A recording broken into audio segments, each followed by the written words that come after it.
Hi friends, welcome to my classroom. বন্ধুরা, এই ভিডিওতে মাধ্যমিক পর্ষদ টেস্ট পেপার 2024-25 এর অঙ্কের যে সেট নাম্বার 3 আছে, এটা শ্রীচন্দ্র এমএনএম ইনস্টিটিউশন এইচএস এর একদাগ থেকে পরপর অঙ্কগুলো আমি করব। তো এর আগের যে সেটগুলো আছে তার সমস্ত অঙ্কগুলো বিভিন্ন ভিডিও বানিয়ে আমার চ্যানেলে আপলোড করা আছে, তোমরা দেখলে একটা অবশ্যই দেখো। তাছাড়া ভিডিও ডিসক্রিপশন বক্সে তার লিঙ্ক দেওয়া আছে। আর শুরুতে বলবো, আমার চ্যানেলে প্রথম হয়ে থাকলে অবশ্যই চ্যানেলটি সাবস্ক্রাইব করো এবং ভিডিওগুলো অবশ্যই তোমার বন্ধুদের সাথে শেয়ার করবে। আর ফেসবুক থেকে দেখে থাকলে ভিডিওটি অবশ্যই আমার পেজটিকে ফলো করবে ও লাইক করবে। তো একদিকে আছে আসল ইস্টু 1 বছরের সুদাসল এর অনুপাত 20:21 হলে শতকরা বার্ষিক শতকরা সুদের হার কত? তাহলে আসল দেওয়া আছে এবং সুদাসল দেওয়া আছে। তাহলে এখান থেকে আসল 20x টাকা এবং সুদাসল 21x টাকা ধরে নিতে হবে। তারপরে আই সমান PRT/100, এই সূত্র দিয়ে খুব সহজ অঙ্কটা করা যাবে। তাহলে এখানে প্রথম ধরে নিতে হবে, মনে করি আসল সমান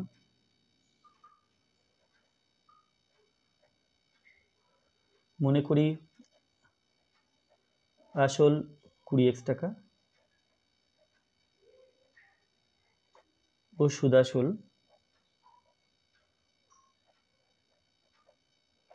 সমান 21x টাকা।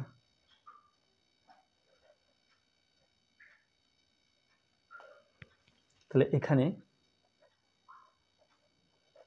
আমরা জানি আই সমান PRT/100।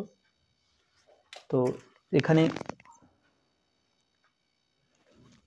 IPRT এই মানগুলো কোনটার মান কত দেওয়া আছে সেটা লিখে নিতে হবে। তাহলে প্রথমে বলা আছে আসল ও 1 বছরের সুদাসলের অনুপাত, 1 বছরের সুদাসলের অনুপাত, তো বছর এটা সমান 1 বছর। আর আসল হচ্ছে 20x টাকা, সুদাসল মিলে 21x, তাহলে সুদ হবে 21x মাইনাস 20x সমান 1x টাকা, বা কেবল x টাকা লিখলাম। সুদের হার বের করতে হবে। তাহলে লিখতে হবে, আমরা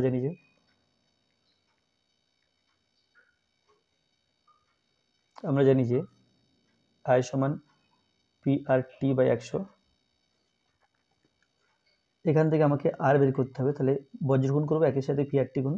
তাহলে PRT সমান 100 এবং আই গুণ করলে 100i,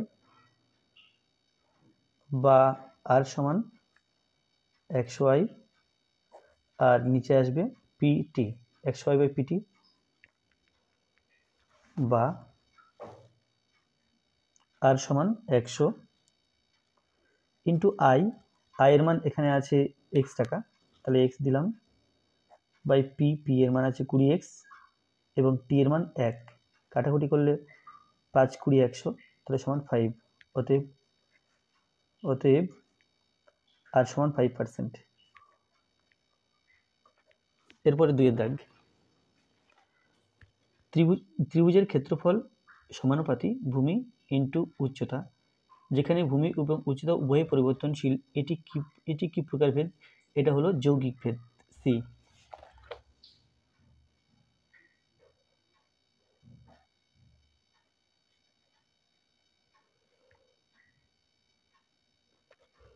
এরপরে 3 দাগ, 3 দাগে আছে 3টি সমান বৃত্ত পরস্পরকে বহিঃস্পর্শ করে বৃত্তদ্বয়ের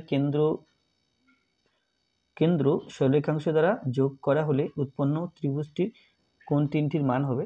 আসলে 3টি সমান ব্যাসার্ধের বৃত্ত যদি পরস্পরকে বহিঃস্পর্শ করে, তাহলে কেন্দ্র 3টি যোগ করলে একটা সমবাহু ত্রিভুজ তৈরি হয়, আর যার কোণগুলো প্রত্যেকটির মান 60 ডিগ্রি করে, অর্থাৎ বি। এখানে বি উত্তর হবে 60 ডিগ্রি, 60 ডিগ্রি, 60 ডিগ্রি। তো ব্যাপারটা এরকমভাবে বুঝতে পারো, এখানে একটা বৃত্ত,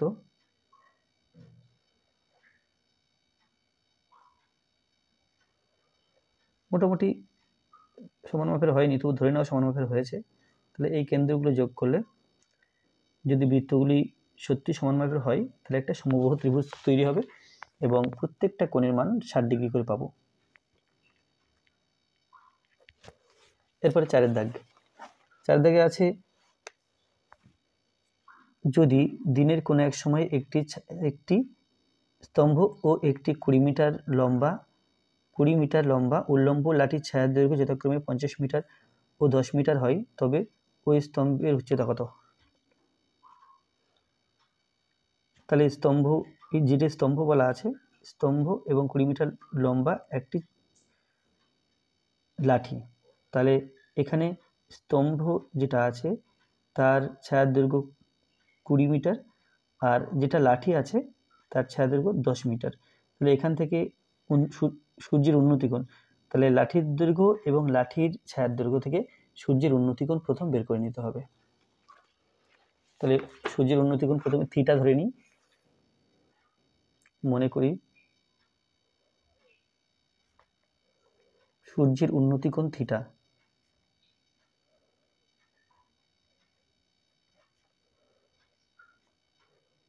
সূর্যের উন্নতিকোণ থিটা। তাহলে প্রথম একটা স্তম্ভ আঁকলাম, এটা আঁকছি লাঠি, এটা লাঠি, আর লাঠির ছায়া দৈর্ঘ্য এরকম, লাঠির দৈর্ঘ্য এখানে আছে 20 মিটার। আচ্ছা, লাঠিটা অন্যভাবে আঁকি, লাঠির দৈর্ঘ্য 20 মিটার আর এটা ছায়ার দৈর্ঘ্য A B C P Q R. তাহলে এই যে কোণটা, এই কোণটা থিটা ধরলাম, এটা আছে 20, এটা আছে 10, এটা 20 মিটার। তাহলে এখানে লাঠির দৈর্ঘ্য বাই ছায়ার দৈর্ঘ্য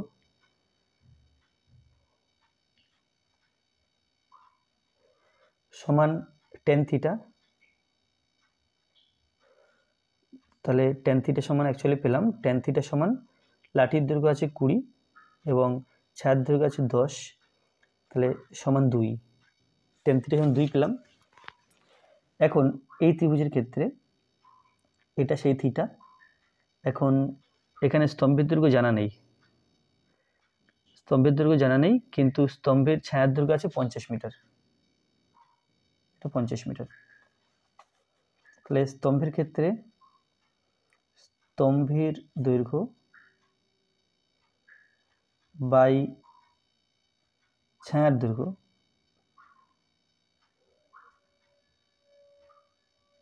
তাহলে এখানে যে কোণ উন্নতিকোণ একই, সুতরাং এখানে কোণটা থিটা হবে, tan থিটা হবে, এখানে কোণ থিটা হবে, তাহলে এখানে হবে tan থিটা। বা স্তম্ভের দৈর্ঘ্য জানা নেই,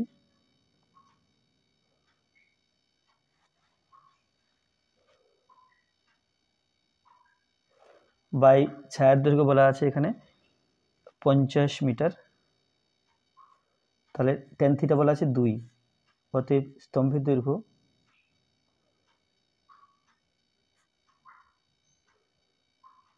সমান 50 × 2, 50 × 2 মিটার সমান 100 মিটার।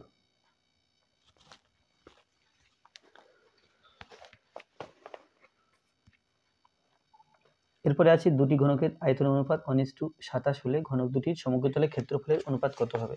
তাহলে ঘনক দুটি বাহুর দৈর্ঘ্য x আর y ধরে নিয়ে অঙ্কটা সহজে করা যাবে, বা a আর b ধরে নিলেও চলবে। তাহলে আমি a আর b ধরবো, মনে করি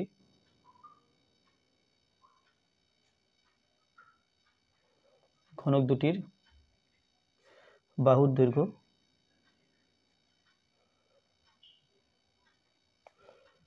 a ও b একক। তাহলে প্রথম বলা আছে আয়তনের অনুপাত, অতএব a cube by b cube, আয়তনের অনুপাত হচ্ছে 1/27, এটা হলো 1/3 তার হোল কিউব। তাহলে এখান থেকে বলা যাবে অতএব a বাই b সমান 1/3। তাহলে উভয় পক্ষে বর্গ করলে a square by b square সমান 1 1 1 3 3 9। যেহেতু সমগ্রতলের ক্ষেত্রফল আনতে হবে, তাহলে এই যে a square by b square সমান 1/9 পেলাম, এর উপর নিচে 6 দিয়ে গুণ করছি সমান 1/9। তাহলে কি হলো, তাহলে অতএব 6a square is two 6b square সমান 1:9। তাহলে অতএব এটা হলো সমগ্রতলের ক্ষেত্রফলকে বোঝায়, সমগ্রতলের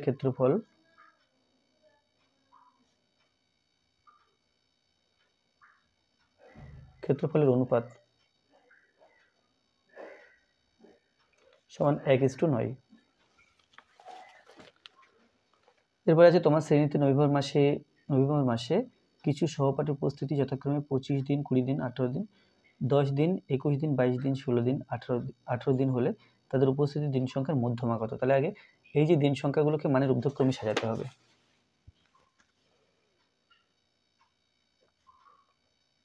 দিন সংখ্যাগুলিকে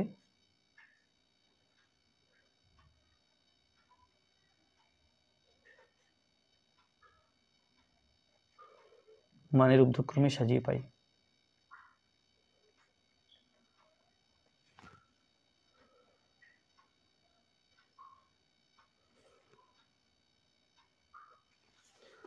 তো এখানে আছে 10,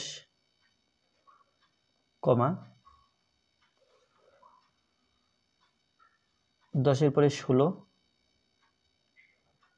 18, 18 দুখানা আছে, তাহলে দুখানা 18 লিখতে হবে। তারপরে আছে 20, 21, 22, 25, 1, 2, 3, 4, 5, 6, 7, 8, 1, 2, 3, 4, 5, 6, 7, 8। হ্যাঁ, তাহলে এখানে 8খানা আছে, তাহলে এখানে n সমান 8, এটি জোড় সংখ্যা, আর জোড় সংখ্যা হলে তখন মধ্যমা নির্ণয়ের সূত্র আলাদা হয়ে যায়। এটি জোড় সংখ্যা,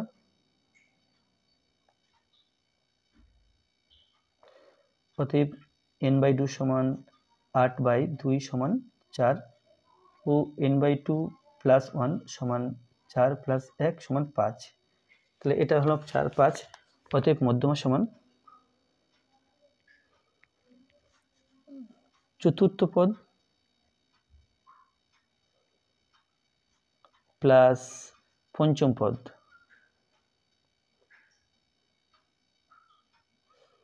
বাই 2।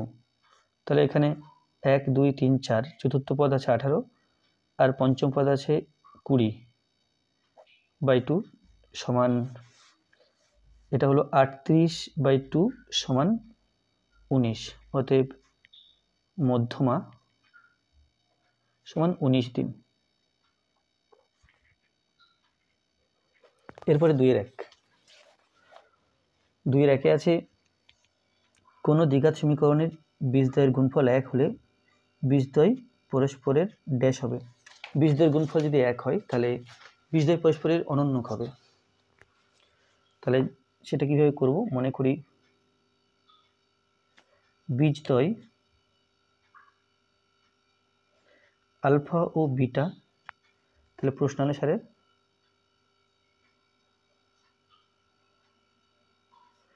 আলফা বিটা সমান 1, গুণফল 1, তাহলে বিটা সমান 1/α, আলফা 1-এর নিচে এলো, তাহলে কি? অতএব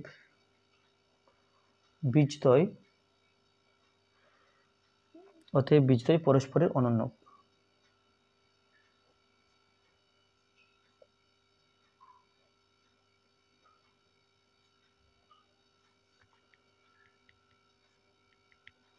এরপরে 2-এর 2,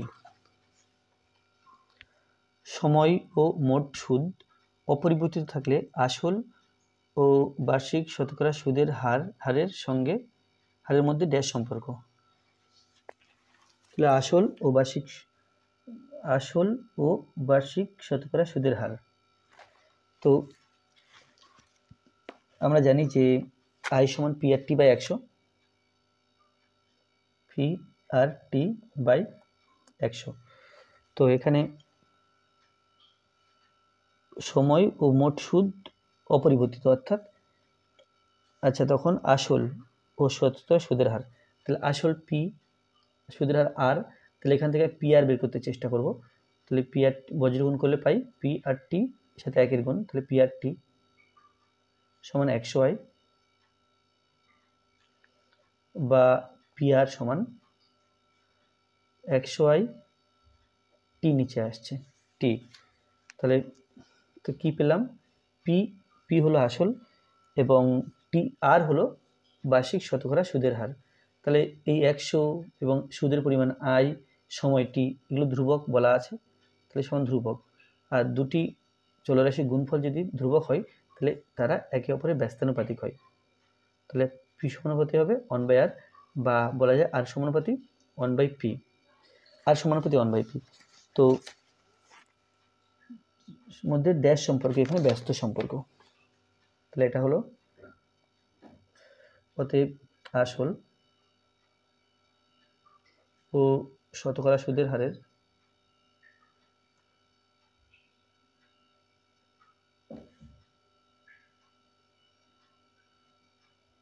মধ্যে ব্যস্ত সম্পর্ক।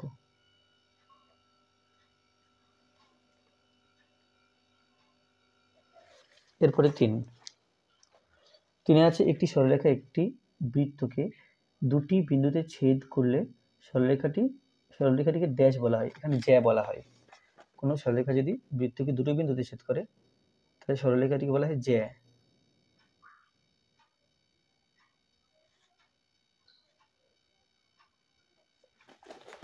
এরপরে 4 দাগে আছে sine 1 degree by cos 89 degree plus cos 89 degree by sine 1 degree, এর মান কত?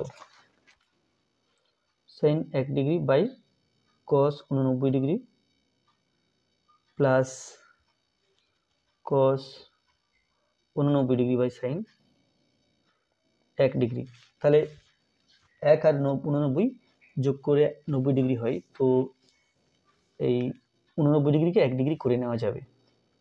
সাইন 1 ডিগ্রি আর কস 89 ডিগ্রিকে 90 ডিগ্রি মাইনাস 1 ডিগ্রি লেখা যায়, প্লাস কস 89 ডিগ্রিকে 90 ডিগ্রি মাইনাস 1 ডিগ্রি লেখা যায় বাই সাইন 1 ডিগ্রি। তাহলে সমান পেলাম sine 1 degree by cos 90 degree minus theta, অর্থাৎ এখানে সাইন থিটা, অর্থাৎ sine 1 degree plus sine 1 degree by sine 1 degree, কাটাকুটি করে 1 কাটাকুটি করে 1 সমান 1 প্লাস 1, এটা ইজ ইকুয়াল টু 2। এবিসি সমকোণী ত্রিভুজ এসি অতিভুজ এবি বাহুকে অক্ষ করে ত্রিভুজটি পূর্ণ আবর্তন এর ফলে উৎপন্ন ঘনবস্তুটি হলো ড্যাশ। তাহলে যদি কোনো ত্রিভুজ সমকোণী ত্রিভুজ তার লম্বকে অক্ষ করে এক পাক ঘোরানো হয় তাহলে আমরা শঙ্কু পাই।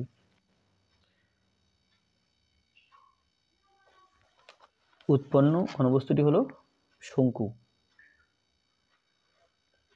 তাহলে এখানে একে দেখাই, এটা মনে করো একটা সমকোণী ত্রিভুজ এ বি সি। এখন এটাকে অক্ষ করে যদি একে এক পাক ঘোরাই তাহলে এরকম ঘুরবে, ঘুরলে আমরা একটা শঙ্কু পাবো।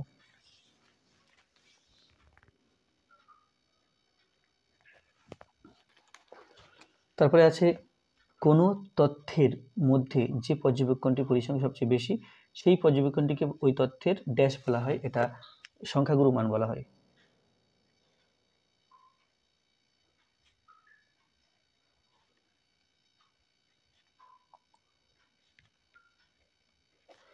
এরপরে 3-এর 1 সত্য আর মিথ্যা লেখো। অংশীদারি কারবারে কমপক্ষে 3 জন লোক দরকার হয়, মিথ্যা, কারণ দুজনেও অংশীদারি কারবার হয়। 3-2তে আছে এই অনুপাত দেওয়া আছে, এর যৌগিক অনুপাত বের করতে হবে। তাহলে যৌগিক অনুপাত বের করতে গেলে বাদিককারগুলো গুণ করতে হবে, ইস্টু দিয়ে ডান দিককারগুলো গুণ করতে হবে। ওখানে যৌগিক অনুপাত 1:1 বলা আছে। তো দেখা যাক যৌগিক অনুপাত সমান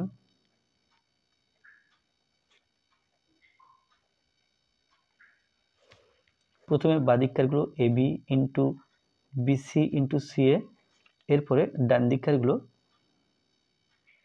C square into A square into B square. তাহলে দুটো এ দুটো বি দুটো সি, তাহলে A square B square C square, ডান দিকটাও তাই, A square B square C square, তাহলে 1:1, তাহলে ওটা সত্য ছিল। 3-3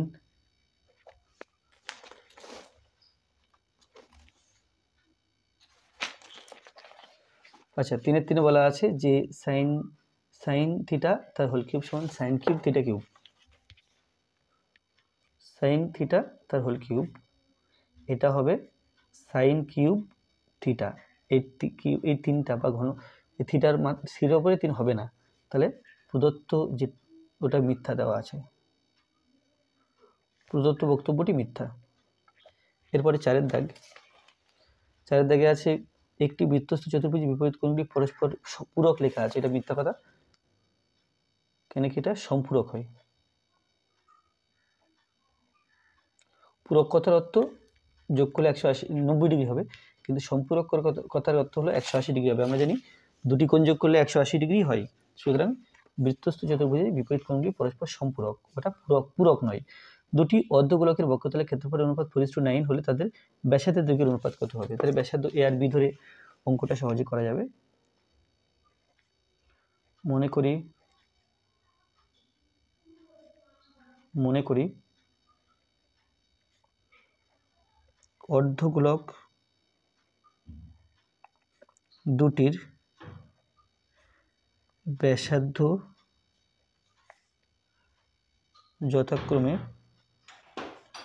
এ ও বি একক। এখন বক্ষতলের ক্ষেত্রফল অনুপাত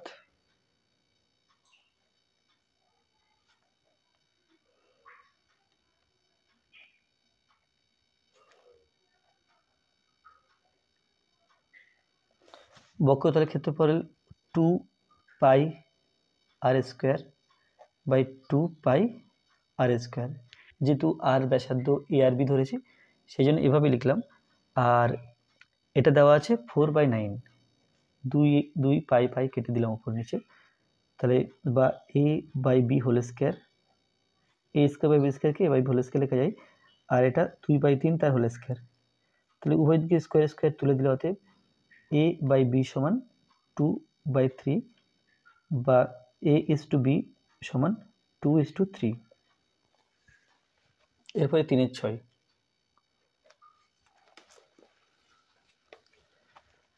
আছে শ্রেণী দৈর্ঘ্য সমান হলে যৌগিক গড় নির্ণয়ের ক্রমবিচ্যুতি পদ্ধতি অধিকতর গ্রহণযোগ্য। তাহলে এটা সত্য। তাহলে আজকে ভিডিওটা এই পর্যন্ত। ভিডিওটা ভালো লাগলে অবশ্যই লাইক করবে, কোনো প্রশ্ন থাকলে কমেন্টে জানাবে। আর আমার চ্যানেলে প্রথম থাকলে অবশ্যই চ্যানেলটি সাবস্ক্রাইব করবে এবং ভিডিওগুলো অবশ্যই তোমার বন্ধুদের সাথে শেয়ার করবে। আর যদি ফেসবুক থেকে ভিডিওটি দেখে থাকো অবশ্যই আমার পেজটিকে ফলো করো এবং লাইক করো। আর কী ধরনের ভিডিও পেতে চাও সেটাও কমেন্টের মাধ্যমে জানাও, তাহলে তোমাদের পছন্দ অনুযায়ী ভিডিও আপলোড করা হবে। ধন্যবাদ।